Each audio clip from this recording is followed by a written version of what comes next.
ಅಡದಂಗಡಿಗೆ ಪ್ರವೇಶ ಪಡೆದಿದ್ದಾರೆ ಎನ್ನುವ ಕ್ಷಣದಲ್ಲಿ ಮಾತು ಎಂದು ನಿಲ್ಲುವುದಿಲ್ಲ, ಮಾತು ಬೆಳೆಯುತ್ತದೆ.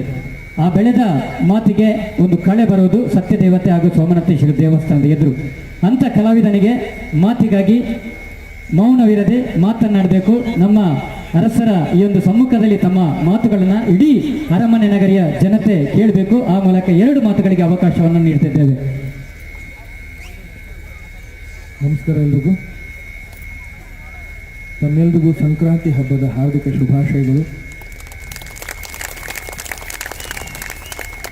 ಇವತ್ತು ಈ ವೇದಿಕೆಯ ಮೇಲೆ ಅರಸರ ಜೊತೆ ಹಾಗೂ ಶ್ರೀ ಹರಿಕೃಷ್ಣ ಅವರ ಜೊತೆಗೆ ನಾನು ಕೂತಿದ್ದೀನಿ ಅಂತ ಹೇಳಿದ್ರೆ ಅದು ನನ್ನ ಅದೃಷ್ಟ.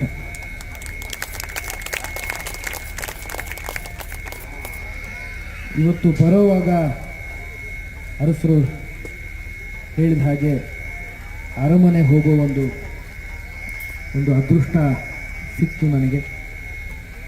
ಅವರ ತಾಯಿಯ ಒಂದು ಆಶೀರ್ವಾದ ಸಿಕ್ತು, ಅವರ ಅರ್ಧಾಂಗಿಯ ಒಂದು ಆಶೀರ್ವಾದ ಸಿಕ್ತು, ಮಕ್ಕಳ ಪ್ರೀತಿ ಸಿಕ್ತು. ಅರಮನೆಗೆ ಹೋಗೋದೇ ಒಂದು ಸಂತೋಷ. ಅಲ್ಲಿರೋ ಒಂದು ದೇವಸ್ಥಾನ ಇದೆ, ಅದರದೇ ಆದಂಥ ಒಂದು ವಿಶೇಷತೆ ಇದೆ. ಇದೆಲ್ಲ ನೋಡಿದ್ರೆ ಇದೆಲ್ಲ ದೃಶ್ಯ ನಮ್ಮ ಬೆಂಗಳೂರಲ್ಲಿ ನೋಡೋದಕ್ಕಾಗಲ್ಲ. ಅಲ್ಲಿ ಅರಮನೆಗಳಿಲ್ಲ, ಈ ಥರದ ಅರಮನೆಗಳಿಲ್ಲ, ಈ ಥರದ ವ್ಯಕ್ತಿಗಳಿಲ್ಲ. ಇಲ್ಲಿ ಬಂದಾಗಲೆಲ್ಲ ಜನಗಳನ್ನು ನೋಡಿದಾಗ ಅವ್ರ ಕಣ್ಣಲ್ಲಿರೋ ಒಂದು ನಿಸ್ವಾರ್ಥ ಪ್ರೀತಿ ಏನಿದೆ, ನಿಸ್ವಾರ್ಥ ಗೌರವ ಏನಿದೆ, ಅದು ಬೇರೆ ಎಲ್ಲೂ ಸಿಗೋದೇ ಇಲ್ಲ, ಕಾಣೋದೇ ಇಲ್ಲ. ಇಲ್ಲಿ ಸಾಕಷ್ಟು ಪ್ರತಿಭೆಗಳಿವೆ. ಪ್ರತಿ ಬಾರಿ ನಾನು ಇಲ್ಲಿ ಬಂದಾಗ ನಾಟಕಗಳನ್ನು ಆಡ್ತಾ ಇರೋದನ್ನು ನೋಡ್ತೀನಿ, ಯಕ್ಷಗಾನ ನೋಡ್ತೀನಿ. ಈಗ ಇತ್ತೀಚೆಗೆ ತುಳು ಸಿನಿಮಾಗಳು ಸಾಕಷ್ಟು ಬರ್ತಾ ಇವೆ, ಅವುಗಳ ಬಗ್ಗೆ ನಾನು ಕೇಳ್ತಾ ಇರ್ತೀನಿ. ಅಂಥ ಪ್ರತಿಭೆಗಳನ್ನು ಗುರುತಿಸೋದು ತುಂಬ ಒಂದು ಮಹತ್ ಕಾರ್ಯ.